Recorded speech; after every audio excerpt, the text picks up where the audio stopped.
Hi friends, সবাই কেমন আছো? কিছু প্রবলেমের জন্য আমি প্রায় এক উইকের মতন ভিডিও ছাড়তে পারিনি। তো এবার থেকে আমি রেগুলার ভিডিও ছাড়ার চেষ্টা করব। ওকে, তো তোমরা ভিডিওর শুরুতে দেখতেই পাচ্ছ যে আজকের আমাদের টপিক হলো সাইটোপ্লাজম। ওকে, তো প্রিভিয়াসলি আমি কি ডিসকাশন করেছিলাম সেটা একবার বলে রাখি। তো লাস্ট যে আমরা হিউম্যান সেল পড়িয়েছিলাম তার লাস্ট টপিক ছিল আমাদের কি সেল মেমব্রেন ছিল। সেল মেমব্রেনের আমরা পুরোপুরি কমপ্লিট করেছিলাম, তার স্ট্রাকচার, তার ফাংশনস, তারপর সেলের স্ট্রাকচার সব কিছু কমপ্লিট করেছিলাম। মোটামুটি সেলের বাইরের জিনিসগুলো আমরা কমপ্লিট করেছিলাম। ওকে, তো এবার আসি আমরা সেলের ভিতরের জিনিসের ডিসকাশন করব। ওকে, তো সেলের ভিতরে আমরা বিভিন্ন ধরনের যে অর্গানেলস থাকে, সাইটোপ্লাজম থাকে, নিউক্লিয়াস থাকে, সেগুলো এবার থেকে আমরা ডিসকাশন করব। তো ফার্স্ট সেলের ভিতরে যেটা মেজর পোর্শন থাকে, যেটা সাইটোপ্লাজম, সেটা ডিসকাশন করবো এবং ওই সাইটোপ্লাজমের মধ্যে যে অর্গানেলসগুলো থাকে সবগুলো এক একটা ধরে ব্রিফলি আমরা ডিসকাশন করব। তো চলো ভিডিওটা না বাড়িয়ে শুরু করা যাক। তো ফার্স্টে আমরা দেখতে পাচ্ছি কি সেলের ভিতরে যেটা থাকে সাইটোপ্লাজম। ওকে, তো সাইটোপ্লাজমের ইন্ট্রোডাকশনে কি বলা হচ্ছে? Cytoplasm of the cell is the jelly like material form by 80% of water. মানে কি? মানে হচ্ছে সাইটোপ্লাজম অফ সেল, সেলের সাইটোপ্লাজম হচ্ছে একটা জেলি লাইক ম্যাটেরিয়াল যেটা সেলের ভিতরে থাকে এবং যেটা কি দিয়ে তৈরি হয়? Form by 80% of water. তার 80% ফর্ম হয়, সাইটোপ্লাজম যে ফর্ম হয় 80% জল দিয়ে। ওকে, ওয়াটার দিয়ে।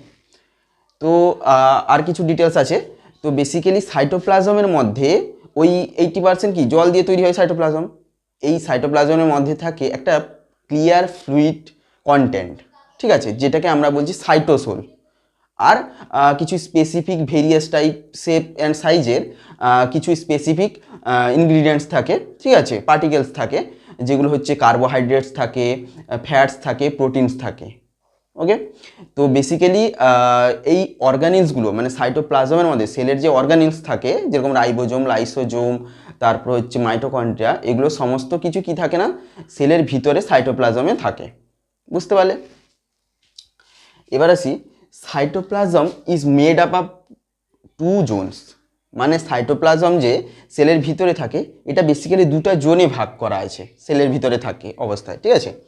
একটাকে বলা হচ্ছে এক্টোপ্লাজম আর দু নম্বরকে বলা হচ্ছে এন্ডোপ্লাজম। তোমরা আমার ছবিতে দেখাচ্ছি তোমাকে এক্টোপ্লাজম, তোমাদের এক্টোপ্লাজম কোনটা আর এন্ডোপ্লাজম কোনটা। তো এটা হচ্ছে সেল, বুঝতেই পারছো, হিউম্যান সেল। তো এই যে এটা হচ্ছে সেল মেমব্রেন। ওকে, আর এর ভিতরে এই রেড কালারের যে গোলটা আছে তার ভিতরে টোটালটা কি হচ্ছে? সাইটোপ্লাজম। আর এটা হচ্ছে নিউক্লিয়াস। ওকে, তো সাইটোপ্লাজম কোনটাকে এক্টোপ্লাজম বলছি? এটা টোটালটা সাইটোপ্লাজম। তো সাইটোপ্লাজম যে সাইটোপ্লাজমের যে অংশটা, ঠিক আছে, দুটো অংশ এক্টোপ্লাজম আর এন্ডোপ্লাজম, যে পোর্শনটা বেসিক্যালি সেল মেমব্রেনের গা ঘেঁষে আছে, এই যে এইটা ডট ডট করা আছে এবং এই যে রেড লাইন দুটার মাঝখানে যে এরিয়াটা, সাইটোপ্লাজমের যে জোনটা বেসিক্যালি সেল মেমব্রেনের সাথে পুরো ঘেঁষে আছে, ঠিক আছে, বিনিট টু দ্য সেল মেমব্রেন, সেটাকে আমরা বলছি এক্টোপ্লাজম। আর এক্টোপ্লাজমের পর এক্টোপ্লাজম থেকে শুরু করে নিউক্লিয়াসের যে লেয়ার, এই যে ডিস্টেন্সটা, এইটা, এই যে এরিয়াটা, ঠিক আছে, এই যে এরিয়াটা, এটাকে বলছি আমরা কি বলছি? এন্ডোপ্লাজম। বুঝতে পারলে? দুটো জোনে অবস্থান করে সেলের ভিতরে সাইটোপ্লাজম, একটা হচ্ছে এক্টোপ্লাজম, 2 নম্বর হচ্ছে এন্ডোপ্লাজম। এবার আসি সাইটোপ্লাজমের ফাংশনসে।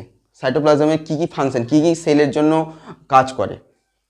তো ফার্স্ট আমরা দেখতে পাচ্ছি স্ট্রাকচারাল সাপোর্ট। স্ট্রাকচারাল সাপোর্ট মানে কি? মানে সেলকে নির্দিষ্ট শেপ অ্যান্ড সাইজ প্রোভাইড করে কি? সাইটোপ্লাজম। সাইটোপ্লাজমের মধ্যে সাইটোপ্লাজম কি করে না, সেলকে নির্দিষ্ট আকারে নির্দিষ্ট শেপে ধরে রাখতে সাহায্য করে। ওকে, তো প্লাজমা যে মেমব্রেন থাকে সেলের বাইরে, ওটার এগেনস্টে প্রেসার ক্রিয়েট করে যাতে সেলের ভিতরটা মানে সেলটা ডিফ্লেট না হয়ে যায়। বুঝতে পারলে? তারপর হচ্ছে 2 নম্বর কি? অর্গানিল সাসপেনশন। মানে কি? অর্গানিল সাসপেনশন মানে হচ্ছে সেলের ভিতরে সাইটোপ্লাজমে কি থাকে? অর্গানিলস আমি আগেই বললাম, তোমার রাইবোজোম, মাইটোকন্ড্রিয়া, লাইসোজোম, এই ধরনের এইসব কি থাকে? অর্গানিল থাকে। তো এগুলোকে কি করে না সাইটোপ্লাজম তাদের নির্দিষ্ট স্পেসিফিক জায়গায় তাদের ধরে রাখতে সাহায্য করে এবং তাদের মুভমেন্টের জন্য মাধ্যমের ক্রিয়েশন করে, মিডিয়াম ক্রিয়েট করে। ওকে, তারপর হচ্ছে metabolic hub. Metabolic hub protein synthesis না সাইটোপ্লাজম, ঠিক আছে, এই যে সেলের ভিতরে সাইটোপ্লাজম কী করে না প্রোটিন সিনথেসিসে হেল্প করে। মানে কি যখন mRNA থেকে প্রোটিন তৈরি হয়, ওকে, রাইবোজোমের মধ্যে, ঠিক আছে, সেটা হচ্ছে কোথায় থাকে, সাইটোপ্লাজমে থাকে, সেলের সাইটোপ্লাজমে তো রাইবোজোম থাকে। তো রাইবোজোমে কি হয়, mRNA থেকে কি হচ্ছে না প্রোটিন তৈরি হচ্ছে। তারপরে গ্লাইকোলাইসিস একটা ইম্পর্টেন্ট একটা প্রক্রিয়া যেটা আমাদের সেলের ভিতরে হয়ে থাকে, সেটাতে হেল্প করে। তারপর যে বায়োসিনথেসিস মানে fatty acid production, nucleotides production সাহায্য করে কে, সাইটোপ্লাজম। তারপরে আসি ট্রান্সপোর্ট অ্যান্ড ডিস্ট্রিবিউশন মানে কি সেলের ভিতরে বিভিন্ন ধরনের নিউট্রিয়েন্টস থাকে, ইনগ্রিডিয়েন্টস থাকে, ঠিক আছে, এনজাইমস থাকে। এই ধরনের নিউট্রিয়েন্টস এনজাইমসকে কি করে না সেলের এক প্রান্ত মানে সেলের ভিতরে সাইটোপ্লাজম কি করে না এক প্রান্ত থেকে অপর প্রান্তে তোমার কি করে ট্রান্সপোর্ট এবং ডিস্ট্রিবিউশনে সাহায্য করে। বুঝতে পারলে তো, বিভিন্ন সেলুলার রিয়াকশানের ক্ষেত্রে, সেলুলার সিনথেসিসের ক্ষেত্রে। তারপরে যে প্রোটেকশন মানে কি সাইটোপ্লাজম কি করে না সেলের ভিতরে যে অর্গানেলসগুলো থাকে তাকে কি করে না প্রোটেক্ট করে, বাইরের আঘাত থেকে প্রোটেক্ট করতে থাকে বেসিক্যালি। তারপর হচ্ছে 6 নম্বর কি সেল ডিভিশনটা কি, সেল ডিভিশন হচ্ছে বেসিক্যালি মাইটোসিস এবং মিওসিসে সাহায্য করে।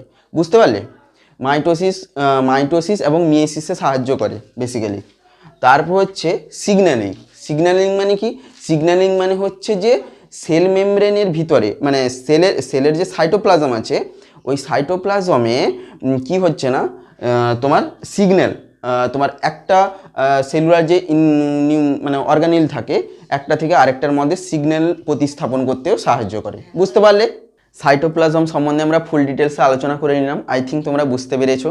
এবার আসি এন্ডোপ্লাজমিক রেটিকুলামে। তো এন্ডোপ্লাজমিক রেটিকুলাম কি এক ধরনের অর্গানিল। তো এন্ডোপ্লাজমিক রেটিকুলামে ঢোকার আগে আমরা অর্গানিল সম্বন্ধে 2-4 কথা জেনে নেব, ঠিক আছে, যেটা জানাও দরকার, ইম্পর্টেন্ট আর কি। তো অর্গানেলস কি, অর্গানেলস হলো সেলের ভিতরে সাইটোপ্লাজমে ইমবেডেড অবস্থায় থাকা সেলুলার স্ট্রাকচার আর কি। যেমন হচ্ছে এন্ডোপ্লাজমিক রেটিকুলাম এক ধরনের অর্গানিল, তেমন centrosome, lysosome, ribosome, mitochondria etcetera, এগুলো কি সব অর্গানিলস। বুঝতে পারছো, সেলুলার স্ট্রাকচার আর কি বেসিক্যালি, সেলের ভিতরের সাইটোপ্লাজমে ইমবেডেড অবস্থায় যেগুলো থাকে। ওকে, এবার হচ্ছে অর্গানেলসকে বেসিক্যালি কনসিডার করা হয় সেলের অর্গ্যান হিসেবে, স্মল অর্গ্যান হিসেবে। যেরকম হিউম্যান বডির আমাদের মানুষদের অর্গ্যান কি অর্গ্যান আছে, যেরকম লিভার, স্প্লিন, এগুলোকে আমরা কি বলি, আমাদের অর্গ্যান বলি। সেরকম সেলের ভিতরে যে অর্গানেলসগুলো থাকে মাইটোকন্ড্রিয়া, রাইবোজোম, এদেরকেও সেল মানে কনসিডার করা হয়, ঠিক আছে। লাইক হিউম্যান বডি যেরকম অর্গ্যান যেরকম লিভার, কিডনি, সেরকম মানে সেলেরও যে অর্গানেলসগুলোকে সেলের স্মল অর্গ্যান হিসেবে কনসিডার করা হয়। বুঝতে পারলে, ল্যাটিনে অর্গানেলস কথার অর্থ হচ্ছে স্মল অর্গ্যান।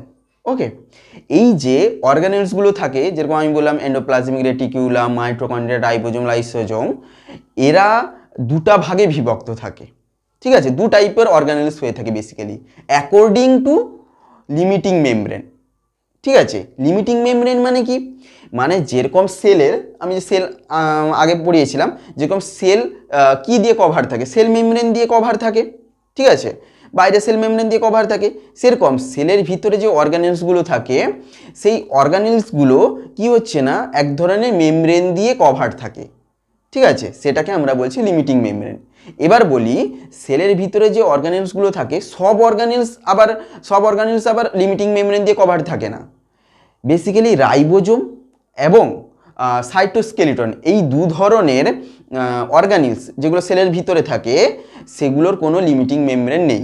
বাকি যত ধরনের অর্গানেলস আছে মাইটোকন্ড্রিয়া, লাইসোজোম, এন্ডোপ্লাজমিক রেটিকুলাম, এটাও এইগুলো হচ্ছে এদের কি হচ্ছে লিমিটিং মেমব্রেন থাকে, লিমিটিং মেমব্রেন দিয়ে কভার থাকে। তো বুঝতে পারলে অর্গানেলস সম্বন্ধে ডিটেলসে, ঠিক আছে। এই সমস্ত অর্গানেলস কি থাকে না সেলের ভিতরে সেলের সাইটোপ্লাজমে ইমবেডেড অবস্থায় থাকে।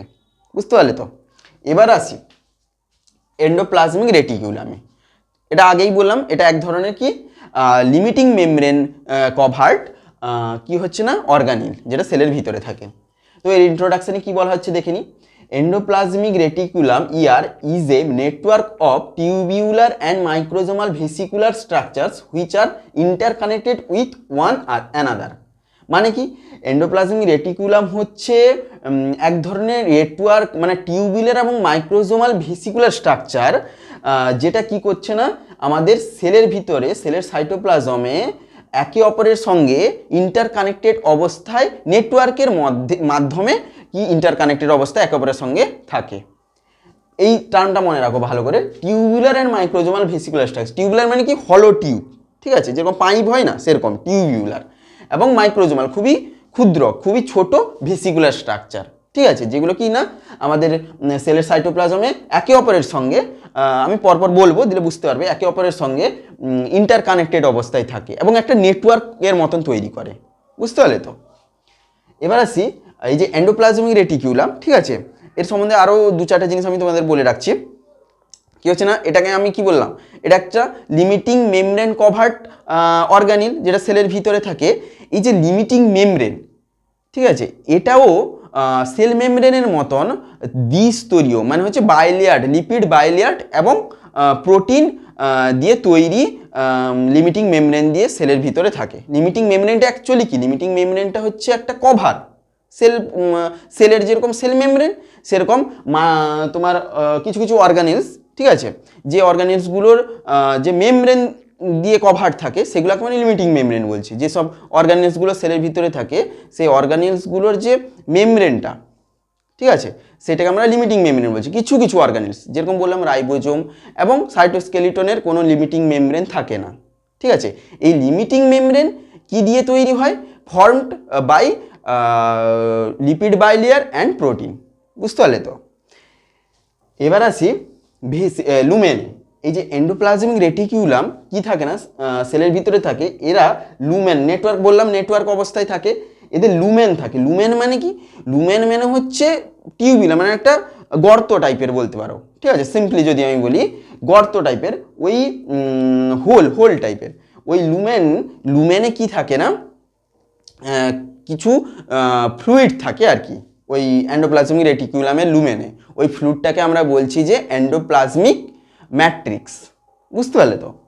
এবার আসি, এই যে এন্ডোপ্লাজমিক ম্যাট্রিক্স কোথায় থাকে, এন্ডোপ্লাজমিক রেটিকুলামের লুমেনের ভিতরে। এই যে এন্ডোপ্লাজমিক রেটিকুলামের যে লুমেন, এগুলো বেসিক্যালি কি হচ্ছে, 400 থেকে 400 to 700 অ্যাংস্ট্রম হয় সাইজটা বেসিক্যালি। বুঝতে পারলে তো? এবং এই এন্ডোপ্লাজমিক রেটিকুলাম কি করে না, বেসিক্যালি এটা তো নিউক্লিয়াস, তোমরা দেখতে পাচ্ছ ছবিতে, এই নিউক্লিয়াস, আর এটা হচ্ছে সেল মেমব্রেন, এটা, ঠিক আছে। এই এন্ডোপ্লাজমিক রেটিকুলাম কি করে না, নিউক্লিয়াস এবং সেল মেমব্রেনের মধ্যে লিঙ্ক তৈরি করে। কেমনভাবে, নিউক্লিয়াস কি, তার কভারটা কি, নিউক্লিয়ার মেমব্রেন হবে, ঠিক আছে, নিউক্লিয়াস যে কভার দিয়ে আচ্ছাদন থাকে সেটাকে কি বলে, নিউক্লিয়ার মেমব্রেন। এই এন্ডোপ্লাজমিক রেটিকুলাম কি করে না, নিউক্লিয়াসের নিউক্লিয়ার মেমব্রেনের সঙ্গে অ্যাটাচ হয় একদিকে, এবং অপর দিকে তোমার হচ্ছে সেলের সেল মেমব্রেনের সঙ্গে অ্যাটাচ হয়, ঠিক আছে, দিয়ে নিউক্লিয়াস এবং সেল মেমব্রেনের মধ্যে একটা লিঙ্ক আপ তৈরি করে, কানেকশন তৈরি করে। বুঝতে পারলো এন্ডোপ্লাজমিক রেটিকুলামের ইন্ট্রোডাকশনটা? এবার আসি টাইপস। এন্ডোপ্লাজমিক রেটিকুলাম বেসিক্যালি দু ধরনের হয়ে থাকে, 2 টাইপস হয়, রাফ এন্ডোপ্লাজমিক রেটিকুলাম আর স্মুথ এন্ডোপ্লাজমিক রেটিকুলাম। এবার হচ্ছে রাফ কেন বলা হচ্ছে, এটা একটা প্রশ্ন।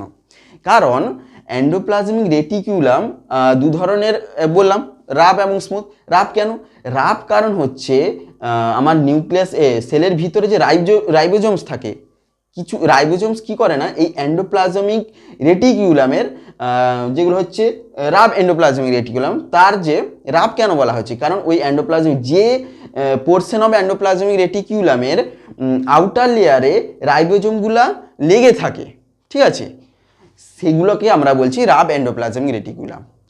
সব পুরো এন্ডোপ্লাজমিক রেটিকুলামে লেগে থাকে না, বেসিক্যালি যে পোর্শন অফ এন্ডোপ্লাজমিক রেটিকুলামে লেগে থাকে, রাইবোজোমগুলো থাকে, সেইগুলোকে আমরা বলছি রাফ। এই লেগে থাকার কারণে, রাইবোজোম যে লেগে আছে রাফ এন্ডোপ্লাজমিক রেটিকুলামে, তার কারণেই রাফ ক্রিয়েশনটা হচ্ছে। বুঝতে পারছো তো? এবং যেহেতু এগুলো গ্ল্যানুলার রাইবোজোম, সেই জন্য একে আমরা রাফ এন্ডোপ্লাজমিক রেটিকুলামকে বেসিক্যালি গ্র্যানুলার রাফ এন্ডোপ্লাজমিক রেটিকুলামও আমরা বলে থাকি। তো বুঝতে পারলে বেসিক্যালি কেন বলা হচ্ছে রাফ এন্ডোপ্লাজমিক রেটিকুলাম। এবার আসি smooth endoplasmic reticulum. Smooth endoplasmic reticulum কেন না স্মুথ, কারণ সেখানে কি থাকে না, এই যে পোর্শনটা দেখো, এই যে পোর্শনটা এখানে এই যে এন্ডোপ্লাজমিক রেটিকুলামের আউটার লেয়ারে কোনো থাকে না, রাইবোজোম লেগে আছে, এই ছোট ছোট ক্ষুদ্র ক্ষুদ্র ডট ডট কালোগুলো, এগুলো হচ্ছে রাইবোজোম। এই পোর্শন যে এন্ডোপ্লাজমিক রেটিকুলাম এগুলোতে লেগে আছে, লেগে নেই, সেই জন্য এটাকে আমরা বলছি স্মুথ এন্ডোপ্লাজমিক রেটিকুলাম। মানে কি, যে এন্ডোপ্লাজমিক রেটিকুলামের যে পোর্শনটায় রাইবোজোম, গ্র্যানুলার রাইবোজোম লেগে থাকে না, সেটাকে আমরা বলছি স্মুথ এন্ডোপ্লাজমিক রেটিকুলাম। আর যে পোর্শনটায় এন্ডোপ্লাজমিক রেটিকুলামের যে পোর্শনে গ্র্যানুলার রাইবোজোম লেগে থাকে সেগুলোকে বলছে রাফ এন্ডোপ্লাজমিক রেটিকুলাম। ওকে, বুঝতে পারলে কেন বলা হচ্ছে রাফ অ্যান্ড স্মুথ। ওকে, এবার আসি functions of rough endoplasmic reticulum. Okay, দেখতে পাচ্ছ ফার্স্ট আমরা দেখতে পাচ্ছি ফাংশন অফ রাফ এন্ডোপ্লাজমিক রেটিকুলামের মধ্যে সিনথেসিস অফ প্রোটিন। ঠিক আছে, এই যে আমি এটা জাস্ট একটা লাইনে লিখেছি সিনথেসিস অফ প্রোটিন, এটাকে আমি এবার ডিসকাশন করব। সিনথেসিস অফ প্রোটিন মানে প্রোটিনের সংশ্লেষণে সাহায্য করে। এবার কিভাবে সাহায্য করে, এবার সেলের ভিতরে প্রোটিন থাকে, ঠিক আছে, এবার কি করছে না রাফ এন্ডোপ্লাজমিক রেটিকুলাম কি করছে না সব ধরনের প্রোটিনের সংশ্লেষণ করে না, বেসিক্যালি যেসব প্রোটিন সেল থেকে রিলিজ হয়, সিক্রেট হয়, সেই সমস্ত তোমার প্রোটিনের সংশ্লেষণে সাহায্য করে। সাচে যেমন হচ্ছে তোমার হচ্ছে প্যানক্রিয়াসের আয়নাইটিস অফ ল্যাঙ্গারহ্যান্সের বিটা সেল থেকে যেমনভাবে ইনসুলিন ক্ষরণ হয়, ঠিক আছে, আবার বি লিম্ফোসাইট থেকে যেমনভাবে অ্যান্টিবডিস ক্ষরণ হয়, সেই রকম ভাবে যে সমস্ত প্রোটিন তোমার সেল থেকে রিলিজ হয় সেই সমস্ত প্রোটিনের সংশ্লেষণও সাহায্য করে বেসিক্যালি কি রাফ এন্ডোপ্লাজমিক রেটিকুলাম। এটা কিভাবে করে এবার বলি তোমাদের না। রাফ এন্ডোপ্লাজম রাইবোজোম কোথায় থাকে, আমি বললাম কি গ্র্যানুলার রাইবোজোম কি থাকে না রাফ এন্ডোপ্লাজমিক রেটিকুলামের আউটার লেয়ারে থাকে, লেগে থাকে, দেখতে পাচ্ছ ছবিতে লেগে থাকে। এই গ্র্যানুলার রাইবোজোম কি করে না অ্যামাইনো অ্যাসিডকে, ঠিক আছে, স্মল প্রোটিন ইউনিটে অ্যারেঞ্জমেন্টস করে এবং কি করে না ওই প্রোটিন ইউনিটগুলোকে তোমার রাইবোজোম কোথায় নিয়ে আসে, তোমার রাফ এন্ডোপ্লাজমিক রেটিকুলামের ভেসিকেলে মানে টিউবে নিয়ে আসে, লুমেনে নিয়ে আসে বেসিক্যালি। ওকে, তাহলে কি বললাম, ফার্স্ট কি করলো না রাইবোজোম কি করলো না অ্যামাইনো অ্যাসিডকে স্মল ইউনিট অফ প্রোটিনে তোমার অ্যারেঞ্জ করলো, দিয়ে সেগুলোকে কোথায় নিয়ে এলো রাফ এন্ডোপ্লাজমিক রেটিকুলামের লুমেনে বলো ভেসিকেলে বলো নিয়ে এলো।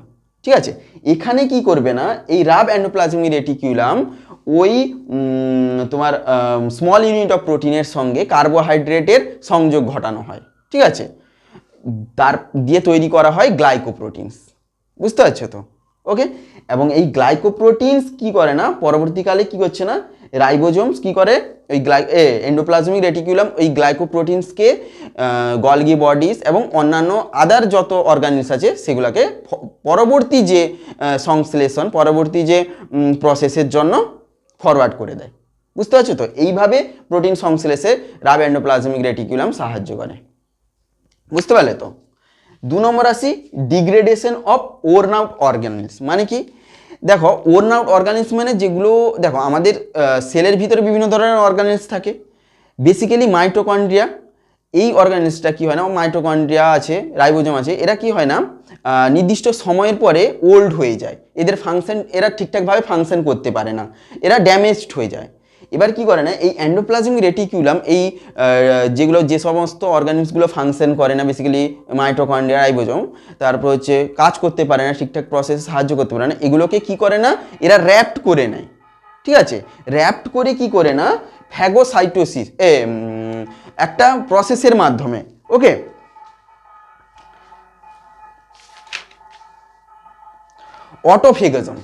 অটোফেগাজম বলে একটা প্রসেস হয়ে থাকে বেসিক্যালি, ওই অটোফেগাজম প্রসেসের মাধ্যমে ওদেরকে আমরা কি করে না র্যাপ করে ধ্বংস করে দেয়। ঠিক আছে, তার পরবর্তীকালে কি হচ্ছে না লাইসোজোমাল এনজাইম এই অটোফেগাজমের মাধ্যমে যে এন্ডোপ্লাজমিক রেটিকুলাম কি করলো ওই তোমার ওল্ড ড্যামেজড যে অর্গানিলস মাইটোকন্ড্রিয়া বলো রাইবোজোম বলো ওল্ড ড্যামেজড অর্গানিলসগুলোকে অটোফেগাজমের মাধ্যমে কি করছে না র্যাপ্ট করে নিল। এবং এটাকে ডাইজেস্ট করা হয়। ডাইজেস্টটা কিসের মাধ্যমে হয়? লাইসোজোমাল যে কিছু এনজাইমস থাকে, ওই লাইসোজোমাল এনজাইমসের মাধ্যমে ওই তোমার হচ্ছে ড্যামেজড ওল্ড অর্গানিজগুলো কী হচ্ছে না, তোমার ডাইজেশন হয়ে যাচ্ছে ওগুলোর। বুঝতে পারলে তো? তো এইভাবে ডিগ্রেডেশন অফ ওন অর্গানিজে সাহায্য করে। এবার আসি smooth endoplasmic reticulum. Smooth endoplasmic রেটিকুলামে কী কী ফাংশনস আছে? Synthesis of non protein substances. Endoplasmic reticulum rough endoplasmic reticulum কী করছিল? প্রোটিন সিনথেসিস সাহায্য করছিল, কীভাবে বললাম। কিন্তু যে স্মুথ এন্ডোপ্লাজমিক রেটিকুলাম তারা কি করে না, সিনথেসিস অফ নন প্রোটিন সাবস্টেন্সেসে সাহায্য করে, সিনথেসিস সাহায্য করে। যেমন হচ্ছে ফসফোলিপিড, কোলেস্টেরল, তারপর হচ্ছে তোমার হরমোন, স্টেরয়েড, এই ধরনের নন প্রোটিন সাবস্টেন্সেসের সিনথেসিসে সাহায্য করে। বুঝতে পারছো তো? তারপর হচ্ছে role in cellular metabolism. Cellular metabolism মানে কি? দেখো, সেলের ভিতরে বিভিন্ন প্রসেস হয়, ওকে। এবার কি করে না, এই যে স্মুথ এন্ডোপ্লাজমিক রেটিকুলাম আছে, এই যে স্মুথ, এটা রাব এন্ডোপ্লাজমিক রেটিকুলাম, যেগুলোর বাইরে রাইবোজোম আছে। এই স্মুথ এন্ডোপ্লাজমিক রেটিকুলামের আউটার লেয়ারে অনেক ধরনের এনজাইমস থাকে, যেগুলো কি করে না, আমাদের সেলের ভিতরে যে বিভিন্ন ধরনের মেটাবলিক প্রসেস হয়ে থাকে ওগুলোতে হেল্প করতে সাহায্য করে। তারপর যে storage and metabolism of calcium. Smooth endoplasmic reticulum basically ক্যালসিয়ামের স্টোরেজ হিসেবে কাজ করে, ঠিক আছে, major storage of calcium smooth endoplasmic reticulum. যখন স্কেলিটাল মাসেলসের যখন কন্ট্রাকশন হয় তখন কি করছে না, ও ট্রিগারের জন্য ক্যালসিয়ামের দরকার পড়ে, ওই ক্যালসিয়ামটা তখন রিলিজ করে কে, আমার স্মুথ এন্ডোপ্লাজমিক রেটিকুলাম। তারপর হচ্ছে catabolism and detoxification. Catabolism and detoxification মানে কি, যখন কোনো সেলের জন্য হার্মফুল কিছু সাবস্টেন্সেস, যেরকম হচ্ছে কার্সিনোজেন্স, কিছু ড্রাগসের পার্টিকেলস, এগুলো কি আমাদের সেলের জন্য হার্মফুল, ওই হার্মফুল সাবস্টেন্সেসের ক্যাটাবলিজম এবং ডিটক্সিফিকেশনেও স্মুথ এন্ডোপ্লাজমিক রেটিকুলাম গুরুত্বপূর্ণ ভূমিকা পালন করে। বুঝতে পারলে তো? তাহলে টোটাল আমি বললাম যে এন্ডোপ্লাজমিক রেটিকুলাম, টোটাল ডিটেলসটা আমি আলোচনা করলাম এন্ডোপ্লাজমিক রেটিকুলাম সম্বন্ধে, তার ইন্ট্রোডাকশনটা ব্রিফলি বললাম। তারপর যে বুঝতে পারছো, আই থিঙ্ক তোমরা বুঝতে পেরেছো তার টাইপসগুলো কি। Rough endoplasmic reticulum, smooth endoplasmic reticulum হয়, দু ধরনের হয়। রাব এন্ডোপ্লাজমিক রেটিকুলামের ফাংশনস আলাদা, synthesis of protein, degradation of worn out organelles. Smooth endoplasmic রেটিকুলামের ফাংশনস আলাদা। বুঝতে পারছো তো? আই থিঙ্ক তোমরা সবাই বুঝতে পেরেছো, ঠিক আছে। যদি কোনো জায়গায় বুঝতে অসুবিধা হয় অবশ্যই কমেন্ট করে জানাবে, দিলে আমি আরও সহজ করে ভিডিও বানিয়ে তোমাদের পড়িয়ে দেবো। বুঝতে পারলে তো? তো আজকের ভিডিও এই পর্যন্ত, ঠিক আছে। দেখা হচ্ছে নেক্সট ভিডিওতে। সবাই ভালো থেকো, থ্যাংক ইউ।